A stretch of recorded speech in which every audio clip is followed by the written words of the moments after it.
दोस्तों, मंच पर सुविधा नहीं है, आजकल नेपथ्य में संभावना है। हिंदी के लोकप्रिय कवि दुष्यंत कुमार जिस जमाने में ये पंक्तियां कह रहे थे, उस वक्त कम से कम एक शख्स था जो उनकी बात को सुन रहा था, समझ रहा था। अब वह शख्स नहीं है। नाम अनिल चौधरी। जन्मभूमि उत्तर प्रदेश का सीतापुर। कर्मभूमि पूरा भारतवर्ष। बीते 14 अप्रैल की अंबेडकर जयंती को उन्होंने इस दुनिया को अलविदा कह दिया। अचानक सैकड़ों लोगों की जिंदगियों में अभिभावक की जगह खाली हो गई। अनिल चौधरी कोई सेलिब्रिटी नहीं थे, वे मंचस्थ भी नहीं थे, वे अक्सर दृश्य भी नहीं थे। दिल्ली समेत देश भर के आंदोलनों की प्राणवायु थे अनिल चौधरी। लेकिन दिल्ली में नहीं, बल्कि गुड़गांव के एक गांवनुमा कॉलोनी में रहा करते थे। उनके घर के दरवाजे सबके लिए खुले थे, उनका दफ्तर धर्मशाला था और उनका जीवन संतई की जीती जागती मिसाल। जिस दौर में मंच पर चढ़ने के लोभ से बड़े बड़े संत नहीं बच सके, अनिल चौधरी बरसों तक अदृश्य रहकर वंचित लोगों के लिए लड़ने वाले मामूली समाज कर्मियों के हाथ मजबूत करते रहे। उन्होंने अनगिनत संगठनों की मदद की, अनगिनत आंदोलनों को जिंदा रखा, दर्जनों नेटवर्क और मंच बनाए, सैकड़ों लोगों की जिंदगियों को छुआ।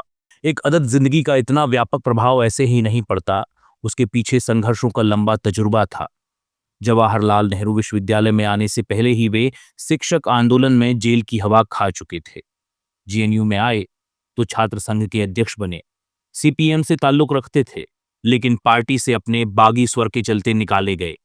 इसके बावजूद राजनीतिक समझदारी इतनी गहरी रही कि पार्टी की ऐतिहासिक गलतियों के दौर में भी उन्होंने खुलकर कभी भी वामपंथ की निंदा नहीं की। उनका सीधा सा मंत्र था, जिसका मुद्दा उसकी लड़ाई, जिसकी लड़ाई उसकी अगुवाई। इसी मंत्र के तहत 30 साल तक वे असहमत लोगों को जोड़ने में लगे रहे। जल, जंगल और जमीन का आंदोलन हो, परमाणु निरस्त्रीकरण का मसला, अभिव्यक्ति की आजादी हो या स्त्रियों के प्रश्न, वे हर जगह मौजूद थे। लड़ने वाले का हाथ पकड़े, उसे मदद करते और मजबूत बनाते। मिजाज से वे शिक्षक थे, जिंदगी भर सीखते और सिखाते रहे। इस काम को व्यवस्थित रूप उन्होंने साल 1994 में दिया, जब पीस नाम की अपनी संस्था खड़ी की। 90 के दशक के शुरुआती वर्षों में उदारीकरण के हमले और वैश्विक सत्ता संतुलन में बदलाव के चलते जो स्थानीय परिवर्तन हुए, उन्हें समझने और समझाने में उनकी बड़ी भूमिका रही। उस दौर में वे महसूस कर पा रहे थे कि आम इंसान को मजबूत बनाया जाना कितना जरूरी काम है, ताकि वह अपनी जिंदगी की लड़ाइयों को खुद आगे बढ़कर लड़ सके। 90 के दशक के शुरुआती किसी वर्ष की ही बात है, जब मंडी हाउस के त्रिवेणी सभागार में किसी कार्यक्रम में वे गए हुए थे। वहां कवि मंगलेश डबराल ने विसावा शिंबोर्स्का की एक कविता पढ़ी। उस कविता ने अनिल चौधरी की जिंदगी बदल दी और कालांतर में हजारों जिंदगियों को सशक्त बनाने का मंत्र उन्हें दे दिया। कविता कुछ यूं थी: ईश्वर सोच रहा था, अंततः आदमी अच्छा और मजबूत दोनों है, पर अच्छा और मजबूत अब भी दो अलग अलग आदमी हैं। पीस की स्थापना का मूल मंत्र सामाजिक आर्थिक असमानता और बढ़ती हुई नव उदारवादी नीतियों की रोशनी में अच्छे लोगों को मजबूत बनाना था। यह काम अनिल चौधरी अपनी संस्था और अपने अनुभवी साथियों की मदद से आजीवन करते रहे। उन्होंने आदमी आदमी में भेद नहीं बरता।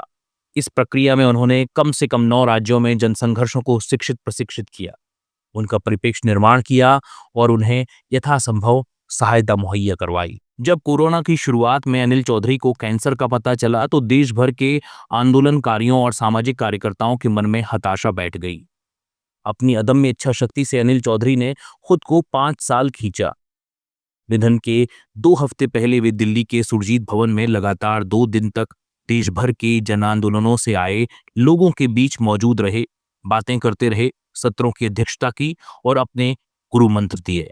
वह उनकी अंतिम सार्वजनिक उपस्थिति थी। उसके बाद वे बीमार हुए तो अप्रैल के दूसरे हफ्ते तक लगातार अचेत रहे। अस्पताल में 14 अप्रैल की सुबह उन्होंने प्राण त्याग दिए। नेपथ्य में रहकर अच्छे लोगों को मजबूत बनाने के एक सरल सहज सपने को जीने वाले एक शख्स का अंत हो गया।